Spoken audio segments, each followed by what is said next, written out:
ഇപ്പോൾ ഇടത് സഹയാത്രികൻ റെജി ലൂക്കോസ് ടെലിഫോൺ ലൈനിൽ ചേരുന്നുണ്ട്. ശ്രീ റെജി ലൂക്കോസ്, ADGP MR അജിത് കുമാർ സ്വന്തം ഔദ്യോഗിക വാഹനം ഉപേക്ഷിച്ച് സുഹൃത്തിന്റെ കാറിൽ RSSന്റെ രണ്ടാമത്തെ ഏറ്റവും മുതിർന്ന നേതാവിനെ കാണാൻ പോയതിൽ എന്തെങ്കിലും കുഴപ്പമുണ്ടോ? ഇല്ലേ?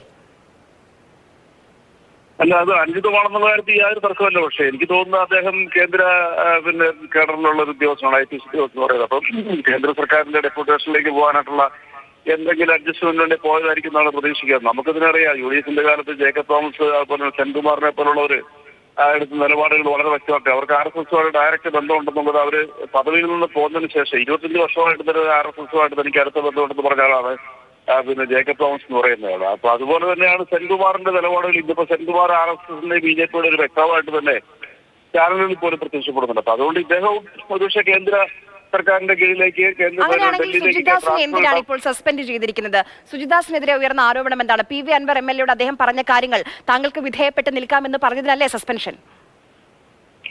അല്ല, തീർച്ചയായിട്ടും അതിനോടൊക്കെ നമ്മൾ അംഗീകരിക്കുന്നതാണ്. കാരണം PV അൻവറിനോട് അദ്ദേഹം പറഞ്ഞ ടെലിഫോൺ റെക്കോർഡ് നിങ്ങളെല്ലാം ടെലികാസ്റ്റ് ചെയ്തതാണ്. അതിനകത്ത് ഒരിക്കലും ഒരു IPC ഉദ്യോഗസ്ഥൻ അങ്ങനെ പറയാൻ പാടില്ല. അതനുസരിച്ച് പ്രഥമ ദൃഷ്ടിയ ഉള്ള അന്വേഷണത്തിൽ DGPയുടെ അന്വേഷണത്തിൽ കുറ്റക്കാരനാണെന്ന് കണ്ടുകൊണ്ടല്ലേ അദ്ദേഹത്തിന് സസ്പെൻഡ് ചെയ്തത്. ഇന്ന് അജിത് കുമാറിനെതിരെയും അന്വേഷണം നടന്നുകൊണ്ടിരിക്കുകയാണ്. ഇന്നിപ്പോ DGP PV അൻവർ MLA നേരിട്ട് കണ്ട് അദ്ദേഹത്തിന് മൊഴിയെടുക്കുന്നു. അപ്പൊ നടപടികൾ ഉണ്ടാകുന്ന കാര്യത്തിൽ നമുക്ക് സംശയിക്കാനൊന്നുമില്ല. അതിനകത്ത് യാതൊരു തരത്തിലും ഒരു നടപടികൾ ഈ കാലതാമസം വീണ്ടും വീണ്ടും ഇങ്ങനെ ആരോപണങ്ങൾ വന്നുകൊണ്ടിരിക്കുകയാണ്. ഒരു ഭാഗത്ത് ഈ CPMന്റെ MLA തന്നെ ഗുരുതരമായ ആരോപണങ്ങൾ ഉന്നയിക്കുന്നു. ആഭ്യന്തര വകുപ്പ് പരാജയമാണെന്ന് വരുത്തത്തക്ക രീതിയിൽ സ്വന്തമായി വാട്സ്ആപ്പ് നമ്പറൊക്കെ കംപ്ലൈന്റുകൾ അറിയിക്കാൻ നൽകുന്നു. അതിന് പിന്നാലെ വീണ്ടും വീണ്ടും ADGPക്കെതിരെ ഓരോ ദിവസവും പുതിയ പുതിയ ആരോപണങ്ങളാണ്.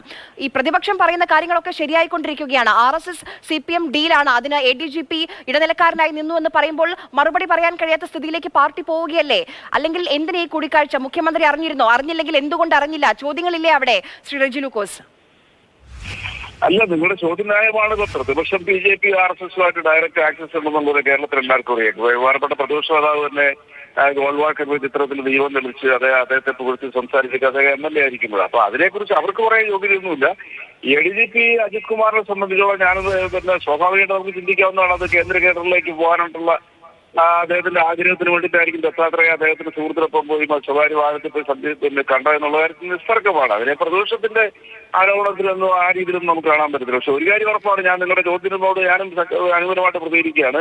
ശക്തമായ നടപടി സർക്കാരിന്റെ ഭാഗത്ത് ഉണ്ടാകുന്നതാണ് നമ്മുടെ പ്രതീക്ഷ. കാരണം അദ്ദേഹത്തിന് എതിരെ ഉയർന്നിരിക്കുന്ന ഈ ആരോപണങ്ങള് ഗവൺമെന്റ് അന്വേഷിച്ചുകൊണ്ടിരിക്കുകയാണ്. DGPയുടെ കീഴിലുള്ള ഉദ്യോഗസ്ഥന്മാര് അന്വേഷിച്ചുകൊണ്ടിരിക്കുന്നു. ആ റിപ്പോർട്ട് കിട്ടിക്കഴിഞ്ഞാൽ സർക്കാർ കൃത്യമായ തീരുമാനമെടുക്കും. അതിനകത്ത്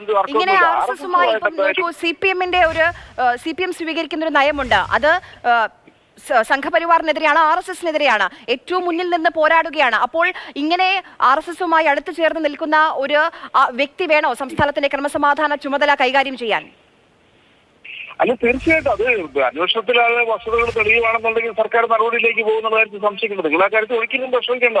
കാരണം RSSും BJPയും ലക്ഷ്യമിടുന്നത് ഇന്ത്യയിൽ നിന്ന് CPMനെ ഇല്ലാതാക്കാനായിട്ടുള്ള കേരളത്തിലെ സംസ്ഥാന സർക്കാരിനെ പോലും എങ്ങനെയെങ്കിലും നശിപ്പിക്കാനായിട്ട് ചുറ്റി നടക്കുന്ന ഈ രണ്ട് പ്രസ്ഥാനങ്ങളുമായിട്ട് CPM എന്തായാലും ഒരു രഹസ്യബന്ധം ഉണ്ടായാലെന്നുള്ള ഒരു സാമാന്യ ഉദ്യോഗം മനസ്സിലാക്കാവുന്ന കാര്യമുണ്ട്. ഇപ്പൊ കോൺഗ്രസിന്റെ കോട്ടയം MLA കഴിഞ്ഞ ദിവസം മാധ്യമങ്ങളോട് പരസ്യമായിട്ട് പറഞ്ഞത് എന്താ, ഗവർണർ ആരിഫ് മുഹമ്മദ് ഖാൻ എന്റെ വിദ്യാഭ്യാസ മേഖലയിലെ ഇടപെടലുകൾ വളരെ സ്വാഗതാർഹമാണ്, അദ്ദേഹം നന്മയുള്ള മനസ്സിന്റെ ഉടമയാണ്, അദ്ദേഹം ഇവിടെ 5 വർഷം കൂടെ തുടരണമെന്ന് പറഞ്ഞൊരു കോൺഗ്രസിന്റെ MLA ഉണ്ട്.